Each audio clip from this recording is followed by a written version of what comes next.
Usa sa mga hagit sa kababayenan ang pagsinati sa trabaho sa mga lalaki sama sa pagsalmot sa militar, kapulisan o kabomberuhan. Apan daghang mga babayi ang nagtuo nga dili ang imong pagkababay ang babag sa pagkabot sa imong pangandoy. Sama na lang ni Fire Senior Inspector Francis Enrijas nga bisan sa iyang kahimtang isip usa ka babayi, ni salmot gyapon siya sa male dominant nga trabaho. Iyang gipakita nga kaya sa mga babae ang pagkamaisugon o pagkamainantuson. Busa karong buntaga, sayranta ang iyang maka-inspire nga istorya dinilang sa GMA Regional TV Live. Girl power o women empowerment atong hisgutan karong buntaga mga kapuso. Labi na ning atong kasaulugan sa buwan sa Marso.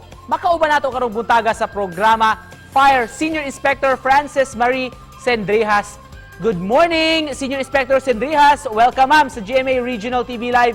Pakigreet sa atong mga viewers o sa imong mga kauban sa buhat. Good morning po sa lahat ng viewers natin at sa mga kasama kong kabomberuhan dyan sa BFP Region 7. Good morning po. Thank you so much ma'am for joining us. Ma'am Frances, usamang ka sa giilang mga leader sa kabomberuhan labi na sa mga kababayenan dinhi sa ato. Kumusta man so far ma'am ang pagduma nimo sa imong posisyon? So far, so good naman po sir yung pagdala ko siguro ng designation ko at the same time sa assignment ko ngayon. When you were starting ma'am, isip usa ka bombero, unsay mga struggles nga imong naatubang isip usa ka babay? Actually sir, hindi siya really like struggle, more like challenge for me. And for me, I think it's the gender stereotype when it comes to work designation. Kasi gender stereotype, for example, tulad sa amin mga babae, parang known na if babae ka, lagi kang sa administrative works nilalagay. So, bihira lang talaga yung babaeng na-assign sa operations. But I was glad na nung na-assign ako after admin works, na-assign din sa operations, and I think isa yun sa challenge din na kinakaharap ko nung pagsimula ko pa lang sa BFP. How was it like ma'am being assigned sa operations o kumusta asa man ka na-assign so far ma'am ng mga lugar?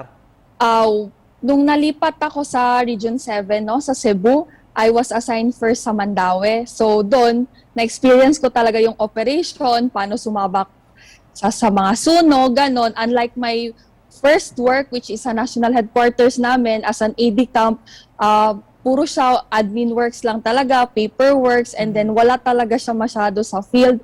Nung paglipat ko is, doon na ako nakasubok talaga na pumasok na isang building na nasusunog, and then halos lahat ng kasama ko, especially sa Mandaue, nag-iisang babae lang ako doon, so kailangan ko talagang makipagsabayan sa kanila. And at the same time, bata pa nga at saka babae pa talaga, and then officer, kumbaga ako yung leader nila. So kailangan ko talaga silang pakitaan na hindi tayo takot dito kahit babae tayo. How did you overcome yung mga challenges ma'am na nasabi mo? Yun nga sir, para sa akin na-overcome ko siya dahil parang tatag talaga ng loob na ikaw magdadala ng tao mo so walang gender dito, walang babae, walang lalaki.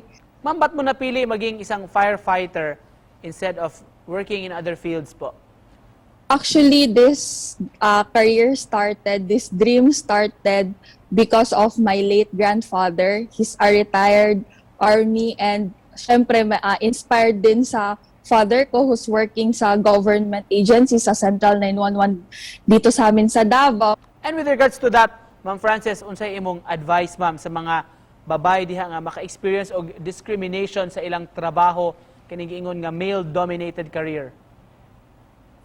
Siguro isang advice ko para sa kanila is you should not take it as a struggle or as a problem. You take it as a challenge kasi mas masaya yun Mas namomotivate tayo na ipakita talaga na kung ano yung kaya nila, kaya din natin. Hindi dahil babae tayo.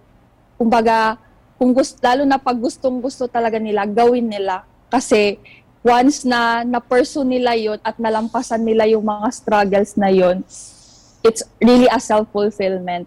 Kung isip pa na po in line sa Women's Month this March, sa mensahe nimo ma'am sa atong mga viewers karong buntaga.